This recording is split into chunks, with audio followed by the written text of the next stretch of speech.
हाँ मेरे दोस्त, I hope you are doing just fine today, right. I know दोस्त, अगर तुम इस वीडियो तक आए हो तो वेरी लाइकली शायद आपने रिजल्ट के ऊपर वो सक्सेसफुल टैग नहीं देखा है जो आप देखना चाह रहे थे, जो आपको लगता था आप डिजर्व करते हो। एंड आई नो दोस्त, it's a very difficult feeling to process. काफ़ी सारे इमोशंस आपके दिमाग में एक साथ आ रहे होंगे जिनको प्रोसेस करने में आपको थोड़ा सा टाइम लगेगा, थोड़ा सा आपको अपने आप को समय देना पड़ेगा। ठीक है। एंड मैं आपको चीज़ बहुत क्लियरली बता दूँ स्टार्टिंग के अंदर, एक रिजल्ट पे अनसक्सेसफुल देखने का मतलब ये नहीं है कि आप करियर में बहुत ज़्यादा किसी से पीछे हो चुके हो या आपका करियर अब आपके हाथ में ही नहीं रहा। ऐसा कुछ नहीं होता है। मैं आपको बता दूं, हाँ, एक बार के लिए आप अटेम्प्ट जो है शॉर्ट टर्म में आपको अफेक्ट करता है, लेकिन लॉन्ग टर्म में आपके करियर को अफेक्ट नहीं करता। ठीक है। लॉन्ग टर्म में आपकी कैपेबिलिटी, आपका स्किल सेट बोलता है, आपका पोटेंशियल बोलता है, ना कि आपके अटेम्प्ट। कोई नहीं देखता आपके अटेम्प्ट। ठीक है। लॉन्ग टर्म में वो चीज़ क्लियर है। तो आपका काम होना चाहिए इस सेटबैक के बाद में अपने आप को अपस्किल करके इतना केपेबल बना देना, इतना पोटेंशियल स्ट्रांग कर लेना खुद का, अपने कॉन्सेप्ट पे इतना वर्क करने का कि लाइफ में कभी आपको कोई आपके अटेम्प्ट पूछे ही ना, कभी आपके अटेम्प्ट आपको अफेक्ट करे ही ना। आपका फोकस वो रहना चाहिए। ठीक है। एंड इस वीडियो में हमारा फोकस वही होने वाला है कि कैसे बाउंस बैक करना है। कि अगर आप May 26 के अंदर अटेम्प्ट लिखने वाले हो तो आपका डायरेक्शन कैसा रहना चाहिए। ठीक है। आपको कौन कैसे प्लानिंग करनी है, कैसे स्ट्रेटजाइज करना है, कैसे आप May 26 में श्योर सक्सेस देख सकते हो, right. And single group versus both group का भी जो आपका कन्फ्यूजन होगा उसके ऊपर भी थोड़ी सी मैं आपको डायरेक्शन देने की कोशिश करूंगा। ठीक है। And right at the very upfront let me tell you guys कि हाँ, मैं मानता हूँ इस अटेम्प्ट के अंदर ऐसे की बहुत मिसमैनेजमेंट थी। ठीक है। FMSM देन ऑडिट बहुत ही एक्स्ट्रा ऑर्डिनरीली पोस्टपोन हुआ है, राइट। एंड बच्चों का फ्लो टूटा है, कंटिन्यूसली हम लोग बच्चों के टच में थे। ठीक है। आई नो फ्लो टूटा है, राइट। एंड गलती उससे रिजल्ट भी इंपैक्ट हुआ है, I very well agree, right. लेकिन इस वीडियो में हमारा फोकस ICAI के ऊपर नहीं है। हम ICAI को सुनाना नहीं चाहते इस वीडियो में हमारा, क्योंकि उससे आपकी जर्नी में कोई चेंज नहीं आ जाएगा। ठीक है। आपकी पोजीशन सेम ही रहेगी। शायद 5 मिनट के लिए आपको बहुत अच्छा लग जाए कि ICAI को आपने मस्त सुनाया, सर मज़ा आ गया, मुझे व्यूज़ आ जाएंगे, लेकिन आपका तो भला नहीं होगा ना। आपका भला होगा जब अपन आपकी जर्नी के ऊपर बात करेंगे, वही इस वीडियो का फोकस है। हमारा फोकस आपके ऊपर है। ठीक है। चलो, सो ये हमारा फोकस है। अब वीडियो के अंदर मैं क्या बात करने वाला हूँ। ठीक है। देखो देख राजा, मैं वीडियो के अंदर आपको वो 6 चीज़ें बताऊंगा। ठीक है। 6 बातें बताऊंगा जो अगर आपने अच्छे से कर ली तो आप किसी भी अटेम्प्ट में श्योर सक्सेस पास हो जाओगे। ठीक है। गुंजाइश ही नहीं बचेगी। ठीक है। एंड इस बार अगर हमारा रिजल्ट सक्सेसफुल नहीं रहा तो वेरी वेल पॉसिबल कि हमने शायद 4 तो अच्छे से कर ली थी 6 में से, लेकिन 2 हमसे इंप्लीमेंट नहीं हुई थी, 2 हमसे मिस हो गई थी। तो हमारा फोकस रहेगा इस वीडियो के अंदर कि हम वो 2 पॉइंट्स, मैं तो आपको सारे 6 बताऊंगा, एंड आपको 6 पॉइंट बताते टाइम पे आपको कंटिन्यूसली दिमाग में इवैल्यूएशन करना है, इंट्रोस्पेक्शन करना है कि सर, हाँ सर, शायद ये पॉइंट मुझसे मिस हो गया था, इस पर मैंने काम नहीं किया था, इसलिए शायद मैं सक्सेसफुल नहीं हो पाया। एंड देन हमारा अप्रोच क्या रहेगा अगले टाइम में May 26 के अंदर, हमारा फोकस रहेगा कि सर ये 4 तो मुझे एज इट इज रिपीट करने हैं, बस ये तो मैं कर लूंगा। 2 मुझसे जो कमी रह गई थी ना, उसको मैं करेक्ट करूंगा, उस पर मैं वर्क करूंगा ताकि मेरे सारे के सारे 6 आइटम पूरे हो जाएं एंड मैं May 26 के अंदर शॉर्ट शॉर्ट पास हो जाऊं विथ पोटेंशियल एंड अपनी आर्टिकलशिप बहुत अच्छे से स्टार्ट कर सकूं। ये अपना फोकस रहने वाला है, आपको आपका पोटेंशियल इंप्रूव करने का। ठीक है। तो इस वीडियो को देखते टाइम आपका स्टेट ऑफ माइंड क्या होना चाहिए राजा? आपका स्टेट ऑफ माइंड ये होना चाहिए कि हाँ सर, मैं रेडी हूं कि मैं कुछ अपनी कमियां एक्सेप्ट कर सकूं। ठीक है। मैं थोड़ा सा ब्लेम खुद के ऊपर ले सकूं, उस चीज़ के लिए मैं रेडी हूं। अगर उस चीज़ के लिए रेडी हो तो आपके लिए वीडियो बहुत हेल्पफुल होगा। अगर आप उसके लिए रेडी नहीं हो तो शायद आप वो पूरे 2 पॉइंट आइडेंटिफाई ना कर पाओ। तो be with that state of mind. ठीक है। कौन से 6 पॉइंट्स बताने वाला हूँ राजा? देख, बताने 3 पॉइंट वाला हूँ, लेकिन उन तीनों के अंदर अगर आप टोटल निकालोगे तो 6 पॉइंट्स बनते हैं। ठीक है। सबसे पहली चीज़ क्या है, 2 से 3 गुड क्वालिटी रिविजन आपको करने हैं।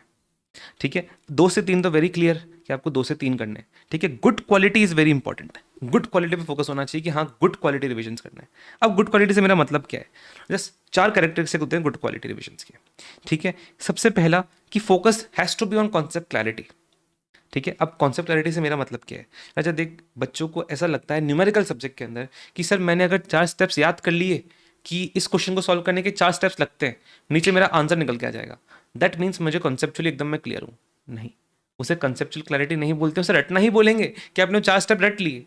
कंसेप्चुअल क्लैरिटी तब होती है जब आपको पता हो कि एक एक स्टेप जो मेरा लग रहा है उससे मेरा क्या अचीव करना चाह रहा हूँ, वो स्टेप वहां पे क्यों है, what is it trying to achieve. And ये समझना बहुत इंपॉर्टेंट है राजा, क्योंकि न्यू स्कीम के अंदर मोस्ट ऑफ द क्वेश्चन जो आते हैं वो मॉडिफाई होके आते हैं, हल्का बहुत ट्विक हो जाता है, चेंज हो जाता है उसके अंदर। और उसकी वजह से होता क्या है कि आपको जो 4 स्टेप होते हैं उनको आप एज इट इज नहीं लगा पाओगे, आपको हल्का सा चेंज करना पड़ेगा। वो समझने के लिए आपको पहले पता होना चाहिए कि अच्छा ये स्टेप मैं लगा ही क्यों रहा था एट फर्स्ट प्लेस, अब चेंज किसके अंदर मुझे करना है एंड क्या करना है। इसके लिए कंसेप्चुअली क्लियर होना बहुत इंपॉर्टेंट है, लॉजिक एंड रीजन पता होना बहुत जरूरी है। ठीक है, सेम चीज़ थ्योरी सब्जेक्ट के अंदर भी बोलूंगा कि हर थ्योरी सब्जेक्ट के अंदर आपको कंसेप्चुअली क्लियर होना होगा, सिर्फ याद करने से नहीं होगा, न्यूज़ स्कीम में याद करने से नहीं होगा, आपको कंसेप्ट क्लैरिटी रखनी पड़ेगी। दूसरी चीज, आपको राइटिंग प्रैक्टिस करनी है, very very important of questions in numerical subjects. ठीक है, कॉस्टिंग, एफएम, अकाउंटिंग करनी पड़ेगी, टैक्सेशन, राइटिंग प्रैक्टिस क्वेश्चंस की। राजा मैं हर बार कितना चीख चीख के बोलता हूँ मेरे सुपर 100 ले लो, मेरी सुपर 50 ले लो, मैं कितना एम्फेसिस देता हूँ इस चीज़ के ऊपर कि ये क्वेश्चंस आपके मिनिमम राइटिंग के अंदर होने ही चाहिए। मैंने OCW ट्रैकर दे रखा है आप लोगों को कि सर ये W वाले क्वेश्चंस को प्लीज़ आप मेरे क्वेश्चन बैंक में से राइटिंग के अंदर कर लेना, क्योंकि इनको अगर आपने राइटिंग में नहीं किया तो आप एग्जाम में इन क्वेश्चंस को अगर ये एज इट इज भी उठ के आ गए ना, आप उनको देखने के बाद में भी सही से नहीं कर पाओगे। ये क्वेश्चंस बेयर मिनिमम राइटिंग के अंदर होने ही चाहिए। अच्छा, एग्जाम में आपको हाथ चलाना है, स्कैनर नहीं है, आपका आपका दिमाग स्कैन करने से आपको मार्क्स नहीं मिलेंगे। यहाँ पे आप जो क्वेश्चन को स्कैन कर लेते हो पूरा, वहां पे तो हाथ चलेगा ना, वहां पे हाथ चलाना पड़ेगा। तो प्रैक्टिस तो पहले करनी पड़ेगी ताकि आप एग्जाम में सही से हाथ चला सको। ठीक है, तो प्लीज प्लीज जिस टाइप से मैं आपको OCW ट्रैकर देता हूं उसी तरीके से बाकी सब्जेक्ट के अंदर शायद आपको टीचर्स ना दे रहे हो, लेकिन आप खुद से आइडेंटिफाई करो कि सर ये क्वेश्चन तो मैं राइटिंग में करूंगा ही करूंगा। हर रिवीजन के अंदर कुछ ना कुछ क्वेश्चन राइटिंग में करने ही होते हैं। जैसे हमारा OCW ट्रैकर हर रिवीजन के अंदर राइटिंग प्रैक्टिस वाले क्वेश्चन कम करता जाता है, वैसे आपको भी करना होगा बाकी सब्जेक्ट्स के अंदर। ठीक है, देन न्यूमेरिकल थ्योरी सब्जेक्ट्स में आपको कीवर्ड्स के ऊपर फोकस करना पड़ेगा, क्योंकि कीवर्ड से आपको मार्क्स मिलेंगे। आपने कॉन्सेप्ट क्लैरिटी ले ली, अब आपको उसके बाद कीवर्ड रिटेन करने पे फोकस करना है। कीवर्ड रिटेन करने थ्योरी का पूरा एक ऑडिट के जो मेमोरी टेक्निक्स एक पूरा वीडियो है, राइट, आप वो चेक कर सकते हो चैनल के ऊपर कि कैसे याद रखना होता है। ठीक है, सिंपल है, अगर आप कीवर्ड्स को अंडरलाइन करके रखोगे ना आपकी बुक के अंदर जिसमें से आप पढ़ने वाले हो, तो वो कीवर्ड्स अंडरलाइन होने के बाद में बस आपने अगर 2-3 रिवीजन भी कर लिए, 2-3 बार रीडिंग भी कर ली उनकी, वो कीवर्ड आपके दिमाग में छप जाएंगे। बस वो हाईलाइट होने चाहिए एंड आपको 2-3 बार रीडिंग करनी पड़ेगी उनकी। सिर्फ रिवीजन वीडियोस देखने से काम नहीं चलेगा, रीडिंग करनी पड़ेगी। ठीक है, चलो उसके बाद में आपको प्रैक्टिस करना है comprehensive set of questions. Comprehensive से मेरा मतलब ये है कि सिर्फ ओल्ड स्कीम के नहीं, नवंबर 23 के बाद टाइम पे ओल्ड स्कीम खत्म हो गई है, May 24 से लेके न्यू स्कीम स्टार्ट हुई है। एंड आप लोगों को ये चीज़ पता ही होगी कि न्यू स्कीम के अंदर क्वेश्चंस का लेवल थोड़ा बढ़ चुका है, तो उन क्वेश्चंस को आपको प्रैक्टिस करना पड़ेगा। आपने जहां से भी जो भी क्वेश्चन सेट प्रैक्टिस किया है, ठीक, जैसे मेरा सुपर 100 अगर आप देखोगे तो उसके अंदर हमने न्यू स्कीम के क्वेश्चंस डाल रखे हैं। ठीक है, आपने जो भी क्वेश्चन सेट प्रैक्टिस किया है आपके जिस भी सब्जेक्ट के लिए, आपको प्लीज जाके चेक करिए कि उसके अंदर न्यू स्कीम के क्वेश्चंस हैं या नहीं है। ठीक है, ओल्ड स्कीम के तो सिर्फ नहीं रह गए उसके अंदर कि हाँ नवंबर 23 से पहले काले डाल दिए, नहीं, न्यू स्कीम के क्वेश्चन आपको प्रैक्टिस करने पड़ेंगे। दोस्त most important question for you to practice in writing. Same will apply for the theory subjects also. ठीक है, चलो देन चौथी चीज़ है, आपको सिलेबस कवर करना पड़ेगा अच्छा वाला। अच्छा देख, मैं एफएम की बात करूंगा क्योंकि मैं ज़्यादा एफएम के टच में रहता हूँ बच्चों के साथ में। बच्चे जितना मैंने बात करी है, इन्वेस्टमेंट भी छोड़ना है उनको, वर्किंग कैपिटल भी छोड़ना है उनको, थ्योरी भी छोड़नी है उनको। कैसे काम चलेगा यार ऐसे? तुमने क्लोज टू 40% वेटेज छोड़ दिया। मतलब तुम्हें शायद लगे कि हाँ सर मैंने तो इतना ही छोड़ा है, लेकिन सोच के देखो पेपर के हिसाब से इट्स क्लोज टू 40% वेटेज आपने छोड़ दिया। कैसे काम चलेगा ऐसे? पेपर में तुम्हें स्ट्रेस कितना हो जाएगा अगर तुम्हें इतने सारे क्वेश्चंस तो आते ही नहीं है। सिर्फ बाकी 60% में से तुम स्कोर कार्ड निकाल लोगे अपना अच्छा वाला। हर सब्जेक्ट के अंदर आपको एक डिसेंट लेवल का सिलेबस तो कवर करना पड़ेगा, छोड़ना तो एक रीजनेबल लेवल तक छोड़ो। ऐसा नहीं कि हर डिफिकल्ट चीज छोड़ ही दे रहे हैं यार। लाइफ तुम्हें डिफिकल्टीज फेंकेगी, उन्हें तुम्हें फेस करना पड़ेगा। गिव अप नहीं कर सकते कि सब इसको छोड़ देता हूं मैं। Same applies to your concepts also ना, सब्जेक्ट्स ऑल्सो वही चीज़ है। तो प्लीज़ डिसेंट लेवल का सिलेबस कवर करके जाना है। छोड़ना है तो चलो सिर्फ थ्योरी छोड़ दो, न्यूमेरिकल तो सारे कवर कर लो। अगर थ्योरी छोड़नी है तुमको तो न्यूमेरिकल तो सारे चैप्टर्स कवर करो एटलीस्ट। चलो तुमने 1-2 न्यूमेरिकल चैप्टर छोड़ दिए, इन्वेस्टमेंट छोड़ दिया, वर्किंग कैपिटल छोड़ दिया, तो थ्योरी कवर कर लो एटलीस्ट। मैंने थ्योरी मैराथन मैंने उसमें कितना चीख चीख के कहा था कि आप बस इतना कर लो, 3.5 घंटे की वीडियो है, बस बस इतना कवर कर लो। तुम्हारा न्यूमेरिकल सब्जेक्ट न्यूमेरिकल पोर्शन में कुछ भी वीक अगर आ गया, कुछ भी तकलीफ हो गई, तो थ्योरी तुम्हें सपोर्ट दे देगी। लेकिन तुम लोगों को कवर करना ही नहीं है थ्योरी, तो प्लीज़। एंड कितना फ़ायदा हुआ जिन लोगों ने थ्योरी कवर करी, 12 में से 12 मार्क्स उसमें से ही लगे थे। तो प्लीज़ राजा, न्यूमेरिकल है तो पूरा कवर कर लो, स्ट्रॉन्ग कर लो, लेकिन अगर वो नहीं है तो थ्योरी को प्लीज़ मिस मत करना। हर न्यूमेरिकल सब्जेक्ट के अंदर मेरी आपसे रिक्वेस्ट रहेगी। एफएम के अंदर तो एटलीस्ट मत छोड़ना, अगर आपने कोई भी न्यूमेरिकल सब्जेक्ट आपको लगता है कि आपका वीक है तो। ठीक है, चलो सबसे पहली चीज़ तो हमारी होगी कि ये आपको इस टाइप से करने थे। ठीक है, दूसरी चीज़ है राजा मॉक टेस्ट।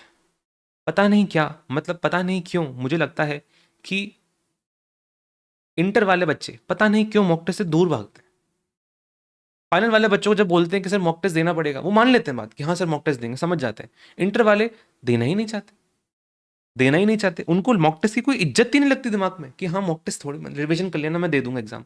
राजा एक चीज समझो, अगर कोई क्रिकेटर मेन मैच खेलने से पहले नेट प्रैक्टिस करता है ताकि जितने भी कमी है वो नेट प्रैक्टिस में निकल जाए, हम बॉडी रम जाए, बोलते हैं ना रम गए, बॉडी रम गई, वार्म अप करते हैं मैच में घुसने से पहले भी। आप सीधे एग्जाम में घुसना चाहते हो भिड़ते से ही। इतने टाइम से आपने एक पेपर नहीं लिखा, 3 घंटा 3.25 घंटे का स्ट्रेसफुल सिचुएशन फेस नहीं किया, डायरेक्टली एग्जाम में फेस करोगे, वो चीज कैसे होगा यार? वो जो गलतियां आप डायरेक्टली एग्जाम में करते, वो मॉक टेस्ट दे के आप मॉक टेस्ट में ही देख लेते हो कि अच्छा ये गलती मुझसे होनी थी, अच्छा हुआ मॉक टेस्ट में मालूम पड़ गई, तब मैं उनको सुधार के एग्जाम में उनको गलती नहीं रिपीट करूंगा मैं। लेकिन आप देना देखना चाहते ही नहीं हो। अब बच्चे क्या बोलते हैं, सर कॉन्फिडेंस शेक हो जाएगा मेरा, मैं मॉक टेस्ट दूंगा तो। अरे पेपर में गलती उससे बेटर है ना यहीं पे कॉन्फिडेंस शेक हो जाए तुम्हारा। पेपर में तो कुछ कर ही नहीं पाओगे फिर तुम, अगर कॉन्फिडेंस शेक हो गया पेपर के अंदर तो तुम मॉक टेस्ट ना देके वो गलतियां जो यहीं आइडेंटिफाई हो सकती थी उसको तुम जाके एग्जाम में रिपीट करके आ रहे हो। तो प्लीज मॉक टेस्ट दे देना हर सब्जेक्ट के अंदर। फुल कोर्स की बात करूं, चैप्टर वाइज मत दो, चलता है, फुल कोर्स देना है any how. Very very very important. भाई क्लास के बच्चे, मेरे क्लास के बच्चे फोन कर करके एंड डे तक बोला है भाई दे दो मॉक टेस्ट, दे दो दे दो, नहीं देना चाहते, प्लीज दे देना, ठीक है। एंड देन तीसरी चीज है, जो भी आपका मॉक टेस्ट के अंदर आपको कमी अपनी मालूम पड़ेगी, मॉक टेस्ट के अंदर आपको प्रॉपर मालूम पड़ेगा कि सर कहाँ गलती हो रही है। पेपर ही पूरा अटेम्प्ट नहीं हो पा रहा है सर, राइटिंग प्रैक्टिस में शायद कमी रह गई थी इसलिए शायद क्वेश्चन अच्छे से नहीं हो पा रहे, राइट सर, रिकॉल नहीं कर रहा है सर क्वेश्चन सीक्वेंस क्या होना चाहिए, मतलब पहले कौन सा करूं बाद में कौन सा करूं, वहां गलती कर दी सर। पेपर देने के बाद मालूम पड़ा कि काश मैं ये वाला क्वेश्चन पहले कर लेता। तो आपको बहुत सारी गलतियां आपकी मालूम पड़ेगी, वो गलतियां को यूज करके आपको बनानी होती है अपनी एग्जाम स्ट्रेटजी, जो आप एग्जाम के अंदर लेके जाओगे। यार मुझे एक बात बताओ, 3.25 घंटे का पेपर है, बहुत स्ट्रेसफुल सिचुएशन होती है उसके अंदर, बहुत सारी प्लानिंग आपको 3.25 घंटे की पहले ही करके रखनी पड़ती है। जैसे कि सर मैं पेपर क्वेश्चंस कौन से पहले अटेम्प्ट करता हूँ, वो मैं डिसाइड किस बेसिस पे करने वाला हूँ। डायरेक्ट पेपर में घुस के भिड़ते से ही करने लग जाओगे आप वहां पे, तो बहुत गलतियां हो जाएगी वहां पे। मैं टाइम मैनेजमेंट किस टाइप से करता हूँ सर, मैं सर स्ट्रेस को कैसे मैनेज करता हूँ सर, ये सारी चीज़ें आपको प्लान करनी पड़ती हैं, जिसे हम एग्जाम स्ट्रेटजी बोलते हैं। ये बनती है आपके बेस ऑन आपका मॉक टेस्ट का परफॉर्मेंस। आपको अपनी गलतियां मालूम पड़ेगी, उनको सुधारने के लिए आप एक एग्जाम स्ट्रेटजी बनाते हो, ठीक है। सारे रैंकर्स ये चीज़ बनाते हैं, आपको भी बनानी पड़ेगी, ठीक है। बस आपने ये सारी चीज़ें कर ली ना, मैं बता रहा हूँ आप अगले अटेम्प्ट में पास हो जाओगे। अब आपका काम क्या है, आपको ये इवेल्युएशन करना है कि सर इनमें से क्या चीज़ मुझसे मिस हो गई थी, क्या ये मिसिंग था, क्या ये मिसिंग था, क्या ये मिसिंग था, क्या ये मिसिंग था, कौन सी चीज़ें मिसिंग थी। एंड आपको सोचना है कि हाँ सर ये वो पॉइंट्स हैं जो मुझसे मिस हो गए थे, इन पे मैं काम करूंगा। एंड इन पे काम करने के लिए मुझे कितना टाइम लगेगा in each of the subjects, ये मुझे इवेल्युएट करना है, ये मुझे प्लानिंग मुझे सोचना है। तो सबसे पहली इंपॉर्टेंट चीज़ आपकी आज से स्टार्ट हो जानी चाहिए, ये इंट्रोस्पेक्शन। सर्टिफाइड कॉपीज आपकी आएंगी तो उनसे आपको और हेल्प मिलेगी इस चीज़ का इंट्रोस्पेक्शन करने की। आप उसको देख के मालूम पड़ पाओगे कि सर ये तो कुछ ना देखा देखा था, ये भी गलत करके आ गया, then most likely conceptual clarity and writing practice में प्रॉब्लम रह गया था मुझसे, ठीक है। चलेगा चीज़ आपको, तो आपको सबसे पहले इंट्रोस्पेक्शन करना है, ठीक है। एंड आपको सोचना है कि हर सब्जेक्ट के अंदर कितना कितना टाइम लगने वाला है। ऑन दैट बेसिस आपको मालूम पड़ेगा कि आपके पास जो टाइम है उसके अंदर आप दोनों ग्रुप के वो वर्क कर सकते हो अच्छे से कि नहीं कर सकते हो, या सिर्फ सिंगल ग्रुप को ही आप अच्छे से तैयार कर पाओगे। तो आपको टाइम जो सोचना है ना कि हर एक चीज़ को इंप्रूव करने में कितना टाइम जाएगा मुझे, वो आपको सोचना पड़ेगा। तभी आप डिसाइड कर पाओगे कि सिंगल ग्रुप जाना है कि बोथ ग्रुप जाना है। तो the decision to give single group and both group depends upon your this evaluation, कि कितना मिसिंग था, कितना एडिशनल इंक्रीमेंटल करना है, उसमें टाइम कितना जाने वाला है, ठीक है। तो that will be my guidance की सबसे पहले ये करो, उसके बाद सोचना सिंगल ग्रुप बोथ ग्रुप के बारे में, ठीक है। सिंगल ग्रुप बोथ ग्रुप का डिसीजन आपका आज मत ले लेना प्लीज, आज मत लेना। दैट वो अगले 5-10 दिन में आपको क्लैरिटी मिलेगी कि कब मुझे सिंगल ग्रुप देना है, बोथ ग्रुप देना है। एंड अगले 5-10 दिन के अंदर I will also be making more videos to guide you better about single group both group, और डिटेल में डिस्कशन करेंगे।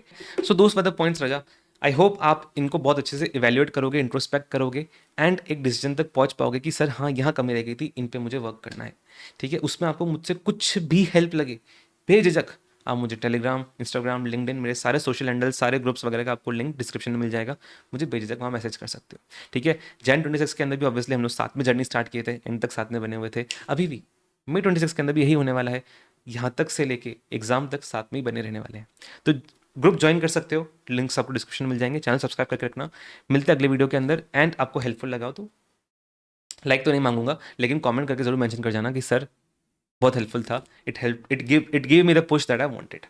ठीक है, चलो गाइस, मिलते हैं अगली वीडियो के अंदर। एंड प्लीज़ करियर के ऊपर क्वेश्चन मत उठाना, तुम्हारा करियर अभी भी तुम्हारे हाथ में है, पूरे अपने हाथ में है, उसको अभी भी हम संवार सकते हैं, कोई नहीं पूछेगा लॉन्ग टर्म में तुम्हारे tips, this I can assure you. बस अपनी कैपेबिलिटी पे वर्क करो, जिसके रिगार्डिंग ये वीडियो इंटेंडेड था।